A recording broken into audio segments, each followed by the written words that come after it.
13টা ফরজ থাকবে। কয়টা ফরজ? এবং 14টা ওয়াজিব থাকবে। 13টা ফরজ আর 14টা ওয়াজিব। 13টা ফরজের মধ্যে 7টা ফরজ বাইরে। নামাজ শুরু করার আগেই ওই ব্যবস্থাটা আপনাকে করতে হবে। আপনি মনে করেন আপনার আগামীকাল ছেলের বিয়ের অনুষ্ঠান করতে যাচ্ছেন, তো এর যত ব্যবস্থাপনা আপনাকে আগেই করতে হবে নাকি? না আপনি ওই দিন মানুষকে দাওয়াত দিয়ে বসায় রেখে এরপরে রান্না বান্না করতে যাবেন? এটা তো আমরা বুঝি। এরকমই এই ফরজগুলো আপনাকে আগেই সারতে হবে। যেমন এই 7টা ফরজ হলো, একটা হলো শরীর পাক। আপনার শরীরটাকে আগে কি করতে হবে? পবিত্র করতে হবে। কি থেকে পবিত্র করতে হবে? হজ্জে আসগর এবং আকবার। হজ্জে আসগর হলো ছোট নাপাকি, আর হজ্জে আকবার হলো বড় নাপাকি। আমি আগের একদিন আলোচনা করেছিলাম। আসগর হলো 7টা জিনিসের কারণে মানুষের শরীরে ছোট নাপাকি হয়ে যায়। কয়টা কারণে? 7টা কারণে। 1 নাম্বার, পেশাব পায়খানার রাস্তা দিয়ে কোনো কিছু বের হওয়া। 2 নাম্বার, মুখ ভরে বমি হওয়া। মুখ ভরে বমি হওয়া। 3 নাম্বার, থুতুর সাথে রক্তের পরিমাণ সমান বা বেশি হওয়া। আপনি থুতু ফেললেন, দেখছেন যে রক্ত বের হচ্ছে, আপনার ওযু ছিল, তো ওই মুহূর্তে ওযুটা নষ্ট হয়ে যাবে। 3 নাম্বার।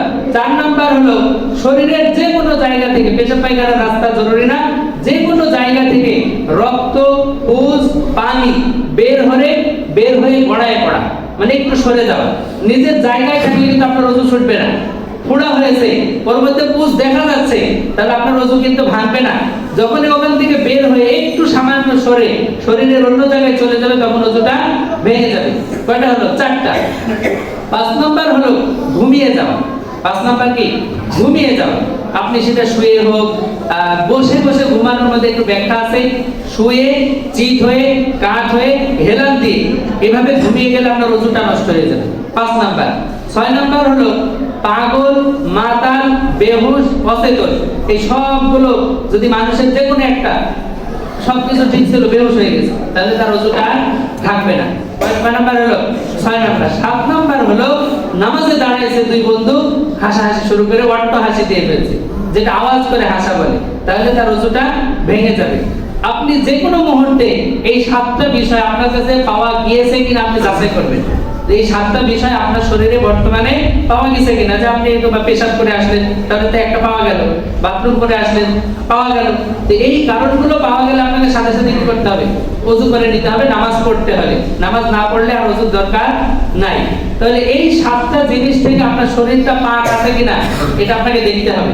যদি থাকে, তাহলে আপনি এক ধরনের নাপাকি থেকে বাঁচলেন। আর এক ধরনের নাপাকি আছে, হচ্ছে আকবার, বড় নাপাকি। সেটা কি? সেটা আমি বলেছিলাম, এটা 4 কারণে ফরজ হয়। গোসল যে 4 কারণে ফরজ হয়, ওই 4টা হলো বড় নাপাকি। 1 নাম্বার হলো বীর্যপাত হওয়া, এটার কারণে গোসল ফরজ হয়ে যায়। আরেকটা হলো স্ত্রীর সাথে মেলামেশা করার কারণে। এই 2টা পুরুষ নারী উভয়ের ক্ষেত্রে পাওয়া যায়। আর 2টা মহিলাদের ক্ষেত্রে, একটা হলো হাইজ থেকে পবিত্র হলে, আর একটা হলো নেফাস থেকে পবিত্র হলে। এই 4টা হলো বড় নাপাকির কারণ। এই 4টা থাকলে ওযু আপনি 1000 বার করলেও হবে না। এই 4টা থেকে আগে পাক হতে হবে। গোসলের ওয়াজিব ফরজ গোসল করার জন্য 3টা ফরজ। কয়টা ফরজ? 3টা ফরজ। মুখে পানি দিয়ে ভালোভাবে কুলি করতে হবে, নাকে পানি দিতে হবে, আর সারা শরীর ধুয়ে ফেলতে হবে। এই ক্ষেত্রে আগে বলেছিলাম, কোনো একটা জায়গাও যেন শুকনা না থাকে। কোনো জায়গায় চুইংগামের আটা হোক, কাঁঠালের আটা হোক, লেল বালিশ হোক, লিপস্টিক হোক, যাই থাকুক, মহিলা পুরুষ, এগুলো তুলতে হবে। তুলে ওই জায়গায় পানি পৌঁছাইলে আপনি পবিত্র। এখন ওই 7টা কারণ যদি পাওয়া যায়, তাহলে ওযু করতে হবে, তাহলে আর ওযু করা লাগবে না। তো প্রথম 1 নাম্বার হলো শরীর পাক। শরীরটা পাক হতে হবে বড় নাপাকি থেকে এবং ছোট নাপাকি থেকে। একটা শরীর পাক। 2 নাম্বার কাপড় পাক। 2 নাম্বার কি? কাপড় পাক। 3 নাম্বার হলো আপনার নামাজের জায়গা পাক। যেই জায়গাটাতে আপনি নামাজ পড়বেন, ওই জায়গায় আপনার ছেলে পেশাব করেছে কিনা দেখতে হবে, কুকুর উঠে পেশাব করেছে কিনা দেখতে হবে, মানে না পাক হলে তো হবে না, তাহলে জায়গা পাক। 4 নাম্বার হলো সতর ঢাকা। সতর ঢাকা মানে নাভি থেকে হাঁটু পর্যন্ত, হাঁটুর নিচ পর্যন্ত এই অঙ্গটুকু আপনার বের হয়ে আসে কিনা দেখতে হবে। আমি আগেও জুমায় বলেছিলাম, অনেকে শক্ত টাইট প্যান্ট পরে, যে যার কারণে ও সেজদায় গেলে পিছন দিকে সরে যায়। সরে যাওয়ার পরে যদি এমন হয় যে নাভির যে এরিয়াটা আছে, ওই এরিয়ার সামনে হোক পিছনে হোক, যে কোনো জায়গা থেকে যদি আপনার কাপড়টা সরে যায়, আর আপনি যদি সেজদায় গিয়ে পড়ে থাকেন, তাহলে নামাজে যে ফরজ সেটা তো থাকলো না, তাই নামাজটাও নষ্ট হয়ে যাবে। তাহলে সতর ঢাকা। 4 নাম্বার কি? সতর ঢাকা। 5 নাম্বার হলো আপনার এক নাম্বার শরীর পাক, কাপড় পাক, নামাজের জায়গা পাক, সতর থাকা, কিবলামুখী হওয়া, অর্থাৎ পশ্চিম দিকে আপনার চেহারাটা, সিনা, বুকটা আছে কিনা। যদি অন্যদিকে ঘোরানো থাকে তাহলে কিন্তু নামাজ হবে না। কিবলামুখী হওয়া। 6 নাম্বার হলো নিয়ত করা। 6 নাম্বার কি হওয়া? নামাজ, কি নামাজ পড়ছেন? ফজর, যোহর, আসর, মাগরিব, এশা, জুমা, কি এটা কি সালাতুল জানাজা, কোন নামাজ পড়ছেন এটা নিয়ত করতে হবে। 7 নাম্বার হলো নামাজের সময় হওয়া। নামাজের সময় হয়, এটা হলো বাইরের ফরজ। ভিতরের ফরজ হলো 6টা। নাম্বার 1 তাকবীরে তাহরিমা বলা, অর্থাৎ আল্লাহু আকবার, হাত তোলাটা সুন্নাত।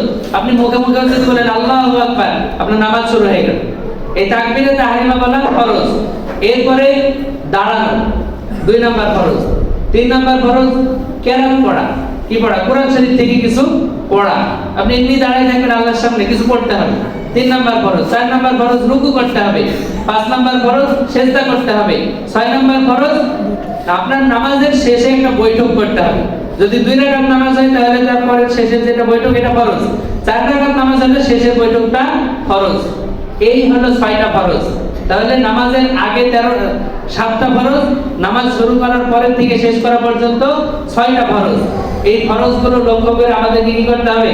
নামাজ আদায় করতে হবে। এবং আমি